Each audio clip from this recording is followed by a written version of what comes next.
Bienvenue à tous. Aujourd'hui, nous avons une histoire incroyable à partager. Le soleil se lève doucement sur un petit village africain. Des cases en terre battue, des femmes portant des paniers sur la tête, des enfants courant pieds nus. Amina, vêtue d'un pagne coloré, marche seule sur le sentier poussiéreux, un regard pensif sur son visage. Elle passe devant des villageois qui la saluent respectueusement. Abonnez-vous et activez la cloche de notification pour ne rien manquer. Dans un village africain tranquille, vivait Amina, une femme aimée et respectée, mariée à Moussa, un commerçant parti à l'étranger pour gagner de quoi subvenir aux besoins de sa famille.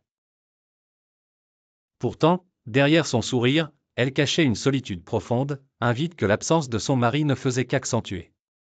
Et c'est dans cette période de vulnérabilité qu'elle retrouva Kouma, un vieil ami d'enfance, qui lui fit sentir à nouveau la chaleur de l'affection. Amina et Kouma se retrouvent lors d'une fête de village. Les villageois dansent sous le baobab, la musique traditionnelle emplit l'air. Kouma lui sourit, et elle répond timidement. Ils commencent à discuter, leurs conversations se font plus profondes au fil des jours. Leur discussion était innocente au début. Ils se rappelaient des moments de leur jeunesse, riaient des jeux d'enfants et des rêves qu'ils avaient autrefois. Mais petit à petit, Kouma devint plus qu'un simple ami pour Amina. Chaque fois qu'ils se voyaient, une étincelle naissait entre eux. Elle se sentait vivante à nouveau, aimée, désirée.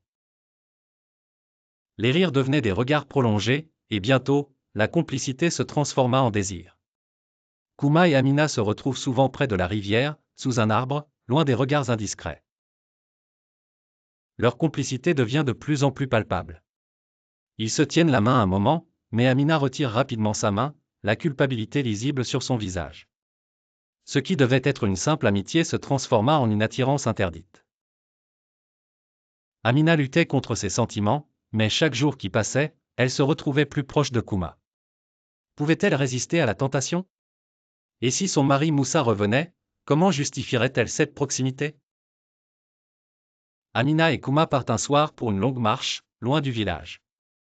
Ils parlent de tout et de rien, mais il devient clair que leur relation a franchi une limite émotionnelle. Ils s'arrêtent sous un grand arbre baobab, un symbole de force et de longévité. Leurs regards se croisent intensément, et Kouma avoue ses sentiments à Amina.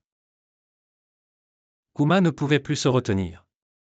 Sous le grand baobab, symbole de sagesse et de puissance dans leur village, il déclara à Amina ce qu'il ressentait depuis longtemps. L'amour qu'il avait pour elle, la douleur de la voir avec un autre homme. Amina, partagée entre son devoir de femme mariée et son cœur qui battait pour Kouma, se retrouva face à un dilemme insoutenable. Amina est bouleversée par les aveux de Kouma. Ils s'embrassent, mais l'émotion est immédiatement suivie d'un sentiment de culpabilité intense chez Amina.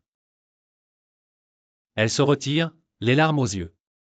Ce moment volé sous l'arbre sacré était doux, mais la réalité s'imposait rapidement à Amina. L'amour pour Kouma n'effaçait pas la promesse qu'elle avait faite à son mari, ni les responsabilités qui pesaient sur elle en tant que femme du village. Et au-delà de l'amour, un autre obstacle apparut bientôt, le manque de moyens de Kouma. Kouma avoue à Amina qu'il ne peut pas lui offrir la vie qu'elle avait avec Moussa. Merci d'avoir suivi cette histoire avec nous. Si vous avez aimé, n'oubliez pas de vous abonner, de liker et de partager.